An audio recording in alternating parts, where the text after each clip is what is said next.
नमस्कार मंडळी. तर आपण एकदम रेडी होऊन बॅग वगैरे घेऊन गोव्याला जायला निघालेलो आहे आणि आता आपण प्लेनने जाणार आणि फर्स्ट टाईम एक्सपिरियन्स आहे.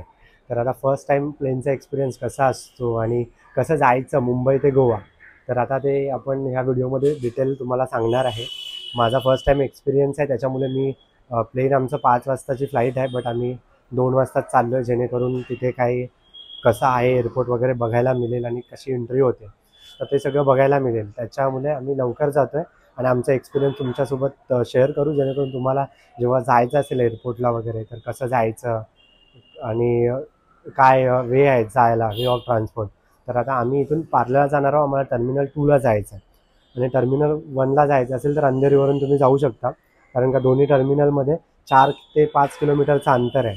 त्याच्यामुळे आम्ही पार्ल्यावरून जाणार आहे. तर कसं जायचं काय ते पुढे व्हिडिओमध्ये नक्की बघा आणि तुम्हाला समजेल कसं जायचं. आणि माझा पूर्ण एक्सपिरियन्स असेल तर जेन्युइन रिव्ह्यू मी तुम्हाला देणार आहे याच्यामध्ये, तर व्हिडिओमध्ये बनून राहा. तर भेटूया आपण विले पार्ले स्टेशनवर.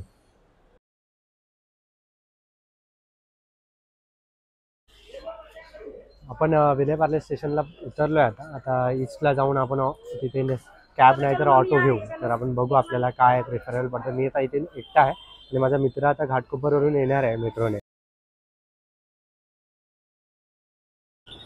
एअरपोर्टला घेणार, एअरपोर्टला टर्मिनल 2ला.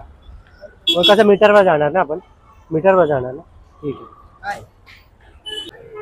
तर मंडळी आपण पार्ले स्टेशनच्या ईस्टला आलो आहे आणि इथे ऑटो सगळ्या लागल्या, तुम्ही बघा समोर आहेत. तर त्यांना विचारतो की ते आपल्याला सोडण्यासाठी कसं सोडतील आणि किती रुपये घेतील. टर्मिनल 2साठी तुम्ही अंधेरीवरून मेट्रोने मरोलला उतरून ऑटोने सुद्धा येऊ शकता. 10 मिनटाच्या प्रवासानंतर आपण एअरपोर्टला पोहोचलो आहे आणि रिक्षाला अलाउड नाही आहे डिपार्चर एरियामध्ये जायला. तर आपला मित्र भेटला आहे आपल्याला आणि आता आम्ही डिपार्चर एरियामध्ये जाणार आहे इथून. तर तुम्ही कॅब करून आलात किंवा प्रायव्हेट कार असेल तर तुम्ही डायरेक्ट डिपार्चर एरियामध्ये जाऊ शकता. इथे लिहिलेलं आहे टर्मिनल 2चा डिपार्चर एरिया. तर आम्ही आता इथून वरती चाललो आहे. तर इथून तुम्ही ऑटोने जर आलात तर तुम्हाला डिपार्चर एरियामध्ये जाताना खूप काही एअरपोर्टचं एक्सप्लोअर करायला मिळेल. तर तुम्हाला दाखवतो पुढे. तर आपण इथून समोरून आपल्याला वरती जायचं डिपार्चर एरियासाठी. तर हे ऑटोने उतरल्यावरती खाली इथे तुम्हाला सगळं इंडिकेट करण्यासाठी सगळं आहे. इथे वरती लिहिलं आहे डिपार्चरसाठी इकडे लेफ्टला जायचं आहे. तर बघा तुम्ही एअरपोर्ट एकदम क्लीन आहे, मस्त बघायला फर्स्ट टाईम खूप चांगलं वाटतं. आणि आता इथून आम्ही पुढे जाणार आहे. संकेत पुढे गेला आहे, तो वाट बघतो आता वरून मला हाय करतो आहे. तर आपण वरती आता डिपार्चर एरियामध्ये चाललो आहे. तर सोपं आहे जायला. जर तुम्ही ऑटोने आलात कॅबने आलात तर तुम्ही डायरेक्ट इथे वरती याल. हा डिपार्चर एरिया इकडे समोरच्या बाजूला तिकडे तुम्हाला दिसेल. आपल्याला एअरपोर्टला जायचं आहे. आता सगळेजण जे ऑटोने आले तिथे तर ते आता चालले डिपार्चर एरियाकडे. तर खूप मोठा एअरपोर्ट आहे. इथे डिपार्चर एरियामध्ये 3 रोड आहेत, तिथे कॅब्स येतात. आता हे फर्स्ट आहे, आपण क्रॉस करून आता पुढे जाणार आहे इथे. तर बघा तुम्ही पुढे हा फर्स्ट रोड आहे, याच्यानंतर सेकंड आणि पुढे अजून एक थर्ड आहे.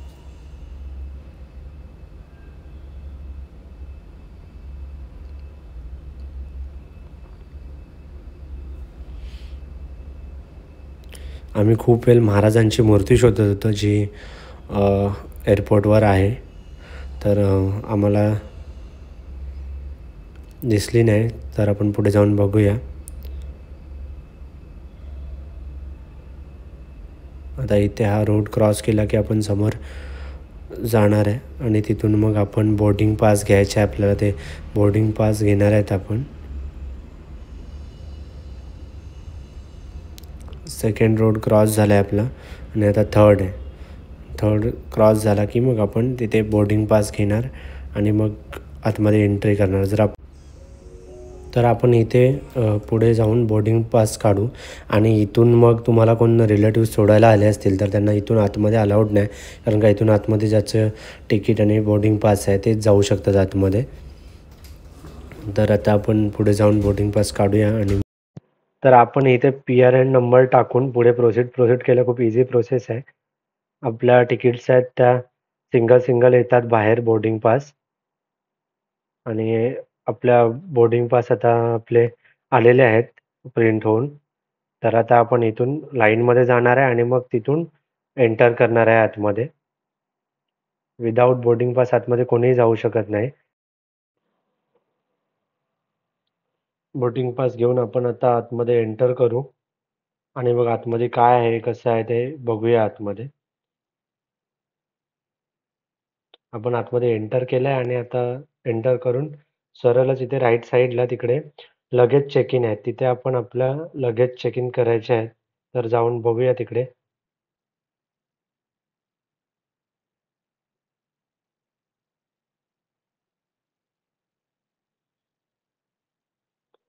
तर मित्रांनो इथे डोमेस्टिक फ्लाईट्स आहेत, आम्ही तिथे उभे राहिले लाईनमध्ये. इथे डोमेस्टिक फ्लाईट्स आहेत त्यांच्या चेक इन होतात बॅग्स. आणि इंडिगोच आहे तर वेगवेगळ्या इथे वेगवेगळे असे डिपार्टमेंट्स आहेत की तिथे तुम्ही एअर इंडियाचे अलग आहे डोमेस्टिक इंटरनॅशनल. तर मग आता आम्ही इंडिगोचं डोमेस्टिकमध्ये आलो इथे. इथे ते लोक चेकिंग करताना बॅगला बारकोड लावतात आणि बॅग मग इथून डायरेक्ट फ्लाईटमध्ये जातात आपल्या लगेजमध्ये. आणि इथे आपला आय डी आणि बोर्डिंग पास ते चेक करतात, त्याचा बारकोड बनवतात आणि बॅगला लावतात. मग बॅग ऑटोमॅटिक प्लेनमध्ये जाणार इथून. आपण आपल्या आय डी त्यांना दाखवतोय आणि आपला सगळं आता करून झालं की आपण इथून आपली फक्त सोबत बॅग आहे हातामध्ये जी 7 kg अलाउड आहे, ती आपण घेऊन आपण इथून पुढे जाऊया. तर आपले लगेजसाठी आपला बॅग पुढे आपण देऊ त्यांना आता. घेतात ते मग बारकोड स्टिकर लावणार आणि त्या बॅग पुढे पाठवणार. आणि आपल्याला इथून ते गेट नंबर देतील आता. तर गेट नंबर आपल्याला दिलाय त्याने आणि आम्ही तिथून आता जस्ट इकडे आलोय. इथे समोर तुम्ही बघा फॉरेन एक्सचेंज आहे, मनी एक्सचेंज. आपण कुठलेही आउटसाइड जर इंडियामध्ये आले तर इथे मनी चेंज करून घेऊ शकतात. आणि हे इथे वॉशरूम आहे आणि हे वॉशरूम एकदम नीट अँड क्लीन आहे. जाऊन आलो आणि इथे एअरपोर्टवरती एक नवीन एक्सपिरियन्स मिळालं पाण्याचं. तर तुम्ही बघू शकता इथे पाणी आहे ना, ते प्यायला असं हे नाही, ग्लास. हाँ देख लो कैसे पानी पीते एयरपोर्ट पे. अरे खाली आहे मग बटर खाली दाबायचं हात खाली टाक असं असं डायरेक्ट. ताकद जाम लागते धावायला, प्रेशर येत नाही.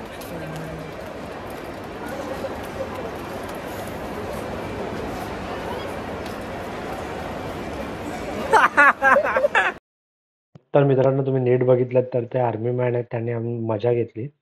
आणि आता आम्ही तिथून पुढे आलोय आणि आता गेट नंबर 53 कडे जातोय.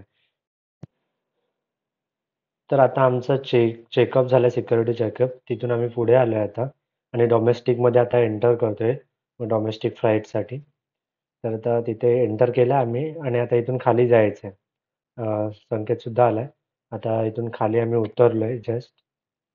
आणि तिथे सिक्युरिटी चेकिंग असते तिथे. शूटिंग अलाउड नाही त्याच्यामुळे काढलं नाही काही. आणि इथे खाली आल्यावरती डोमेस्टिकमध्ये पहिला आय लव्ह मुंबईच्या इथे सेल्फी फोटो पॉईंट आहे, तिथून मग सरळ सरळ पुढे जायचं. आणि समोर इंडिकेटर्स आहेत तुम्हाला गेट नंबर 53 आणि तुमचे फ्लाईट्स दाखवतात. आणि इथे आतमध्ये असे कारचे बाईकचे शोरूम्स आहेत. तर इथे समोरच डिफेंडर होती आणि इथे वरती इंडिकेटर आहे 53 नंबर गेट. आम्ही बघत बघत पुढे चाललोय. आतमध्ये खूप सारे शॉप्स आहेत असे मोठमोठे, म्हणजे स्पेक्स वगैरे क्लोथ्सचे. तर तुम्ही बघू शकता इथे हार्ली डेव्हिडसन आहे. तर आता आपण बघूया हार्ली डेव्हिडसन. आणि आम्ही त्यांना आता विचारलं की इथे बसून फोटो वगैरे शूट करू शकतो का. तर संकेतने फोटो शूट वगैरे केला याच्यावर. हे लोक सुद्धा फोटो शूट करून त्यांना त्याची माहिती घेत आहेत. आणि त्याच्यानंतर आम्ही तिथे इंडिकेटरवर बघितलं 53. आम्हाला अजून स्ट्रेट पुढे जायचं आहे गेट नंबर 53ला. तर हे बघा तुम्ही 53 एकदम स्ट्रेट अँड क्रॉस आहे.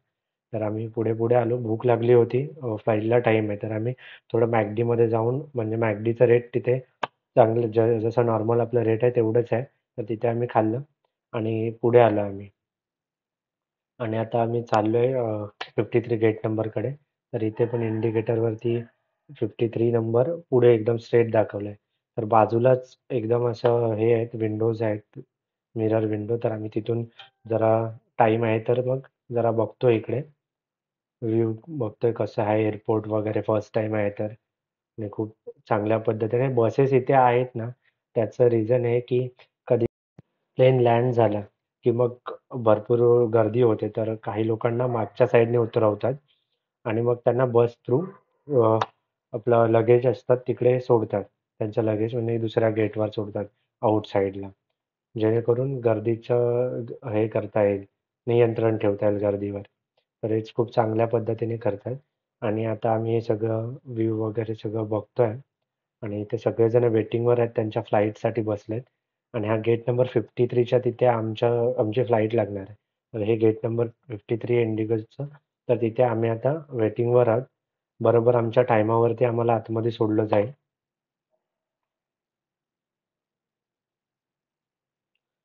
तरी तुम्ही अप्रॉक्स जरी तुम्हाला माहिती असेल एअरपोर्टची तरी 1-1.5 तासाआधी तुम्ही एअरपोर्टला यायलाच पाहिजे, कारण का चेक इन चेकअपसाठी, बॅग चेक इनसाठी, लगेजसाठी आणि सगळ्यासाठी खूप वेळ जातो.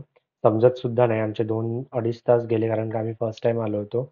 थोडं विचारत विचारत आम्ही सगळं केलंय आणि तुम्ही व्ह्यू बघा की आता आम्ही प्लेनमध्ये चाललोय आतमध्ये एंटर करायला आणि हे तुम्ही प्लेनचा व्ह्यू बघा, खूप मस्त आहे फर्स्ट टाइम. तर एक्सपिरियन्स खूप असा सीट्स आहेत, 200 to 300 पीपल्स बसणार याच्यामध्ये. तर आमचं प्लेन आता टेक ऑफ करायला रेडी आहे आणि हे मागे आमच्या प्लेन आहेत ते पण आमच्या मागनं टेक ऑफ करणार. लाईन लागते अशी. आमच्या पुढे सुद्धा प्लेन्स होते, ते टेक ऑफ करत होते. सो थोडा वेळ गेला, फ्लाईटच्या टाईमचा जास्त टाईम झाला. आणि कशी वाटली व्हिडिओ नक्की सांगा आणि नक्की सबस्क्राईब करा अशाच माहिती देणाऱ्या व्हिडिओंसाठी.